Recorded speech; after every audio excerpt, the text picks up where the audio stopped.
Imagine a person who seems to have everything: success, stability, a loving family, yet finds themselves unable to break free from a compulsive habit that slowly consumes them. Imagine another person who has endured a painful childhood, only to turn to substances, behaviors, or relationships that numb their inner wounds. What if addiction is not about the substance or the behavior itself, but about something far deeper? Today, we will explore a groundbreaking perspective on addiction, one that goes beyond mere willpower or genetics. We will uncover the profound insights of Dr. Gabor Maté, a renowned expert in addiction, trauma, and human behavior. His work has transformed the way we understand addiction, shifting the focus from moral failure to emotional pain. And by the end of this journey, you will have a completely new understanding of addiction, one that might just change the way you see yourself and others forever. We will reveal surprising truths about why addiction takes hold, what truly fuels it, and most importantly, what it takes to break free. The final insight we share will be the most powerful of all, one that could redefine not just addiction, but the way we approach healing and self-discovery itself.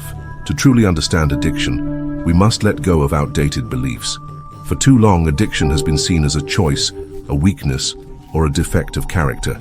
Society often condemns those who struggle with it, labeling them as reckless, irresponsible, or even beyond help. But what if addiction is not a choice in the way we think it is?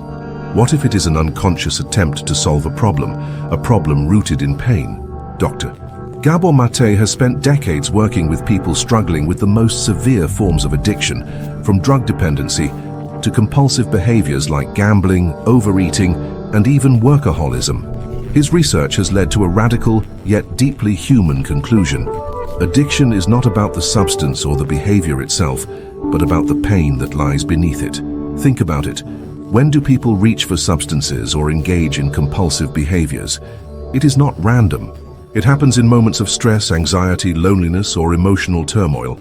Addiction is an attempt to soothe pain, to fill an internal void, to escape from an unbearable reality. As Maté says, the real question is not why the addiction, but why the pain. This changes everything. Instead of asking why someone cannot stop using drugs, why someone cannot break free from toxic relationships, or why they feel compelled to chase external validation, we should be asking, what pain are they trying to numb? What wound are they trying to heal? The origins of addiction often trace back to early childhood experiences. Neuroscience now confirms what many psychologists have long suspected. Our earliest years shape the way our brains develop. Children who experience neglect, abuse, or emotional disconnection grow up with nervous systems wired for stress. Their ability to regulate emotions is impaired, making them more vulnerable to seeking external sources of relief.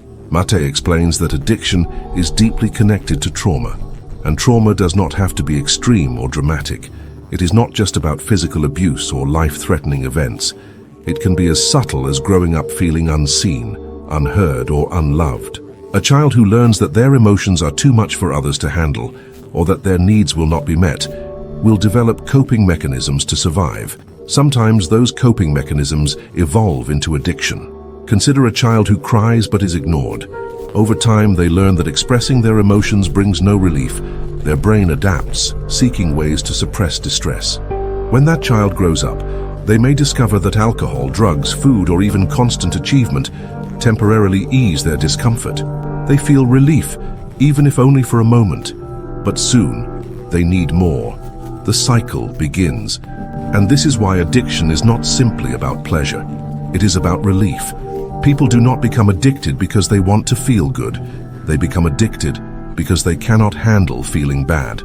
What if addiction is not the problem itself, but a symptom of unresolved pain, of unmet emotional needs, of deep disconnection from the self? We live in a society that fosters addiction. Modern life is filled with stress, pressure, and disconnection. We are constantly bombarded with messages that tell us we are not enough. We are told to keep pushing, keep achieving, keep consuming. Yet we rarely stop to ask why so many people are suffering in silence. Addiction is not limited to substances. It can manifest in socially acceptable ways, like overworking, compulsive shopping, excessive social media use, or even the need for constant validation. How many people do you know who cannot sit still without checking their phones? How many people use food as comfort rather than nourishment? How many people chase success not because they love what they do, but because they are afraid of feeling unworthy? The reality is that addiction exists on a spectrum. Some forms are more visible and destructive, while others are disguised as ambition, productivity, or self-improvement. But at their core, they all serve the same purpose: to escape discomfort. Dr. Maté challenges us to see addiction not as an enemy to be fought, but as a teacher. It reveals where we are wounded, where we have unmet needs, where we have lost connection with ourselves.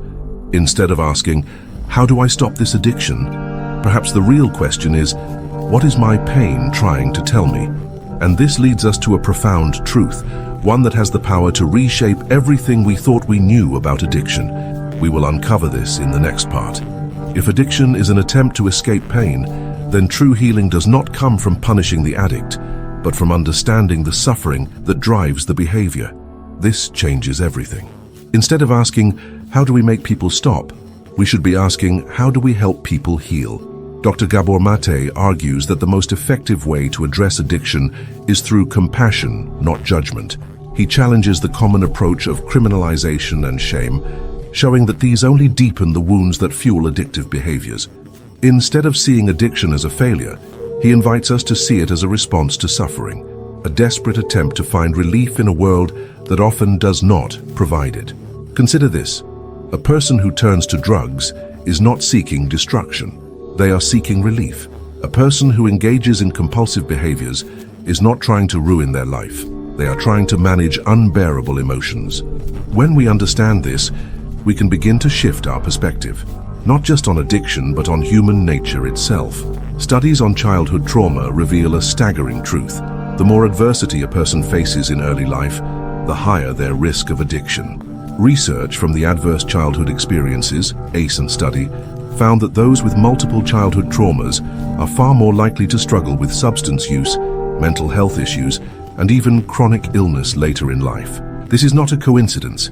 It is the result of a nervous system shaped by stress, of a brain wired for survival rather than connection. Maté explains that when a child experiences neglect, rejection, or abuse, their brain chemistry is altered.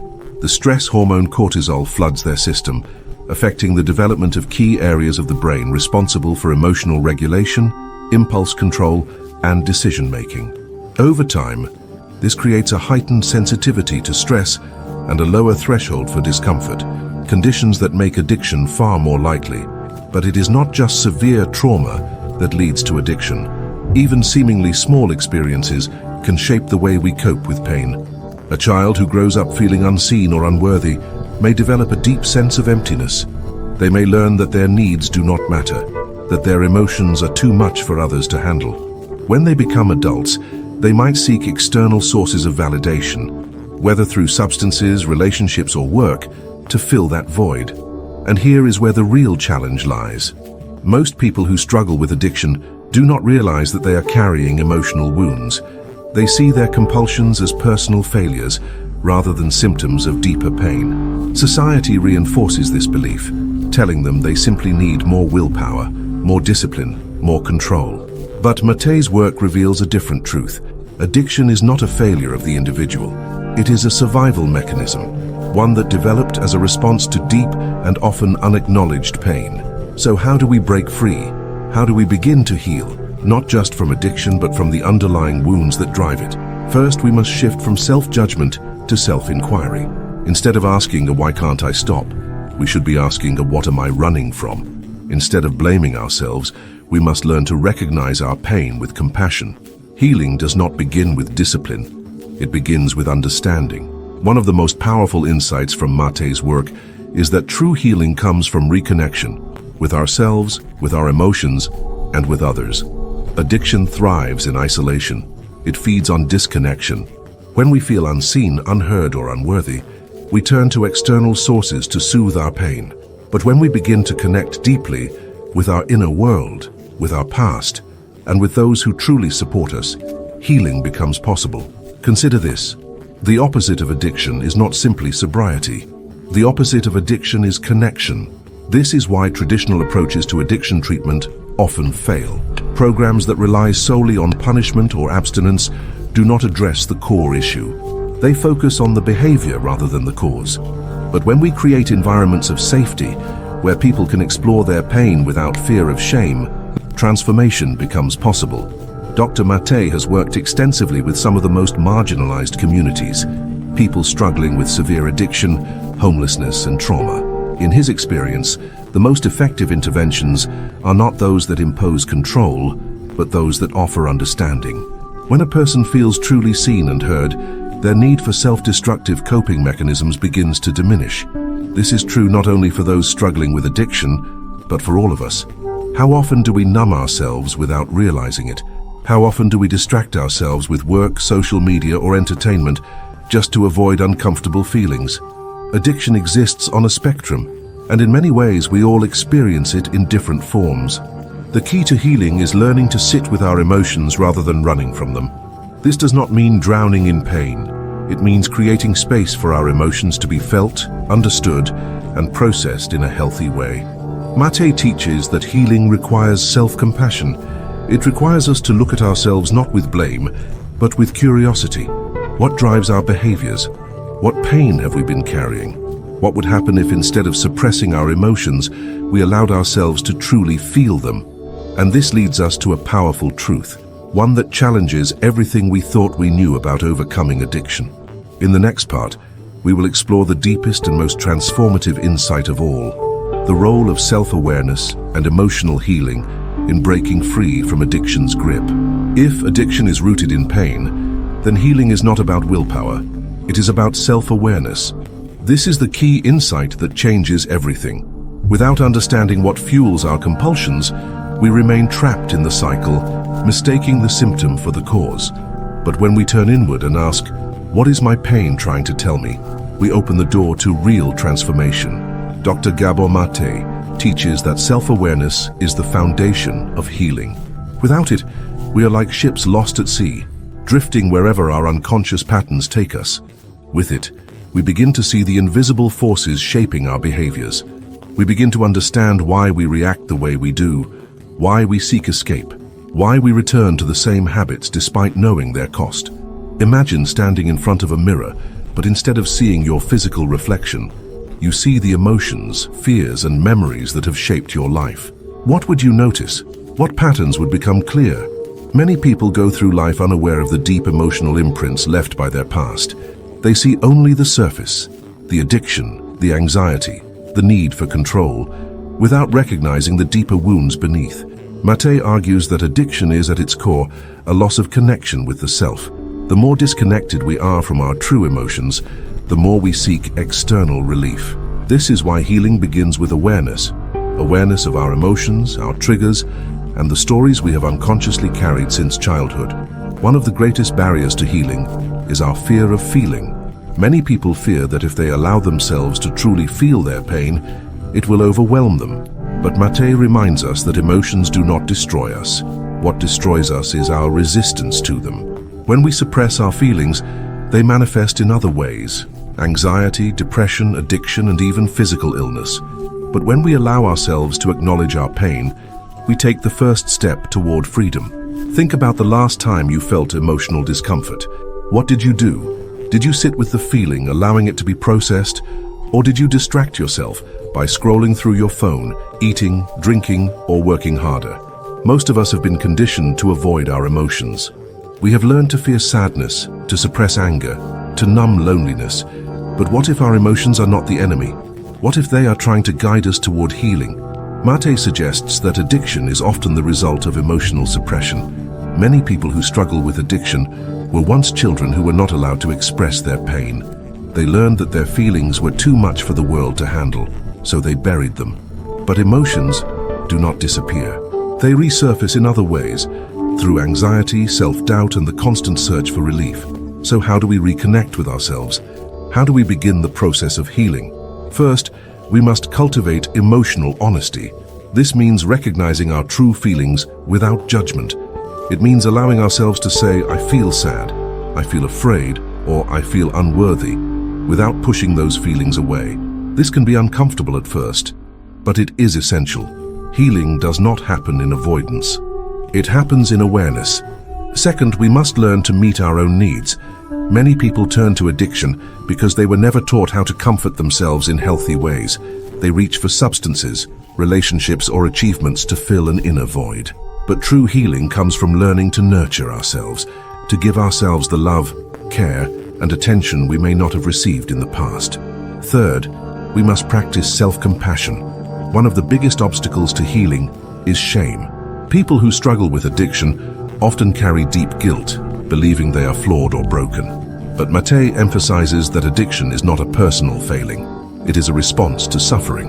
When we replace self-judgment with self-compassion, we create the space for true transformation. Consider this. If you saw a child crying, would you yell at them to stop? Or would you offer them comfort and understanding? The way we treat ourselves in our moments of struggle determines whether we heal or remain stuck in pain. Self-compassion is not weakness. It is the foundation of change. But self-awareness alone is not enough.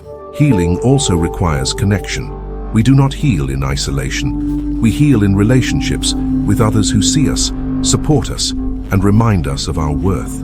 This is why community is so vital in overcoming addiction. Whether it is through therapy, support groups, or deep friendships, having people who understand our pain can make all the difference. Maté explains that addiction thrives in environments of loneliness and shame. Many people hide their struggles out of fear of judgment. They believe they must battle their demons alone. But the truth is, healing happens when we allow ourselves to be seen. When we share our pain with others, we break the cycle of isolation. We remind ourselves that we are not alone.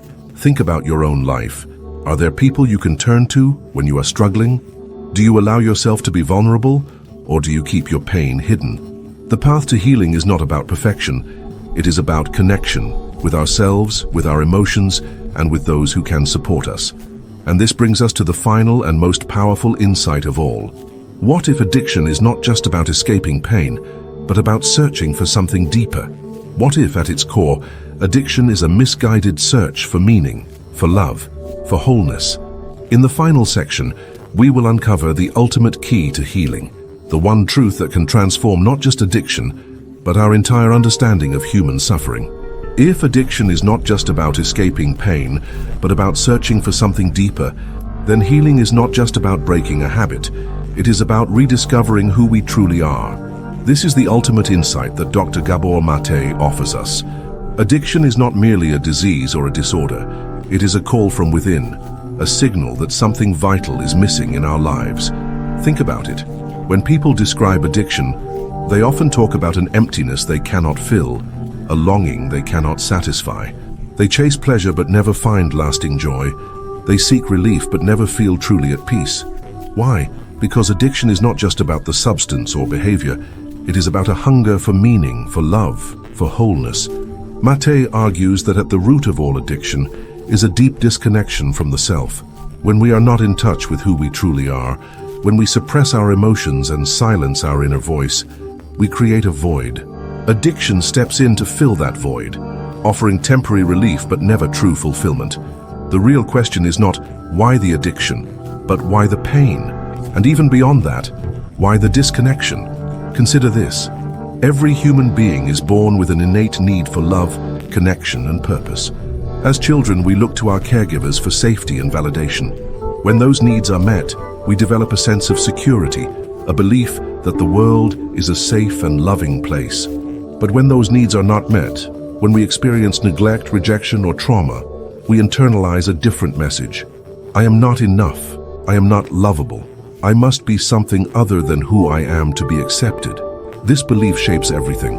It affects the way we see ourselves, the way we interact with others, and the way we cope with pain. It is why so many people seek external validation, why they overwork, overconsume, or chase endless distractions. They are trying to fill a void that can only be filled from within. So how do we heal? How do we break free from the cycle of addiction, not just to substances, but to anything that keeps us disconnected from ourselves? First, we must reclaim our sense of self. We must recognize that our worth is not based on what we do, what we achieve, or how others perceive us. It is something intrinsic, something that has always been there, waiting to be rediscovered. Maté teaches that healing begins when we stop running from our pain, from our past, from ourselves. When we finally turn inward, when we allow ourselves to sit with our emotions instead of numbing them, we begin to reconnect. We begin to see that we are not broken. We are simply carrying wounds that need attention, understanding, and care. Second, we must redefine what fulfillment means.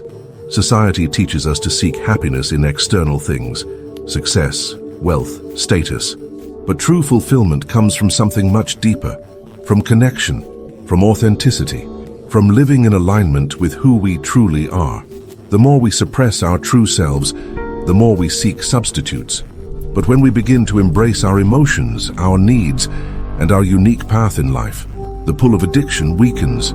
This is why practices like mindfulness, therapy, and self-reflection are so powerful. They help us see beyond our immediate cravings.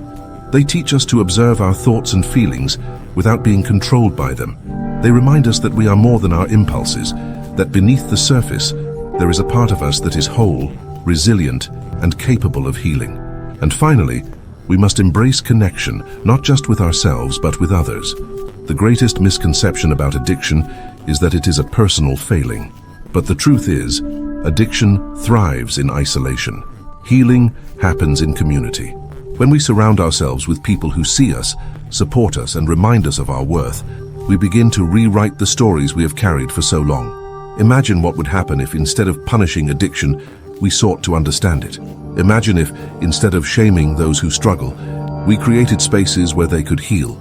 This is the shift that Maté calls for, a shift from judgment to compassion, from control to connection, from suppression to understanding. Because in the end, addiction is not the enemy.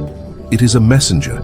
It is a sign that something in our lives needs attention, that something within us is asking to be seen, heard, and healed. And that is the most powerful truth of all.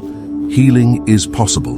No matter how deep the wounds, no matter how long the struggle, there is always a path forward. The journey may not be easy, but it is worth it. Because at the heart of healing is something we all long for. Not just freedom from addiction, but a return to ourselves. So now, I leave you with this question. What are you truly searching for? And what would happen if, instead of looking outward, you began to look within? Let me know your thoughts in the comments. If this resonated with you, share this message with someone who needs to hear it. Because the more we understand addiction, the more we can create a world where healing is possible for everyone. Thanks for looking.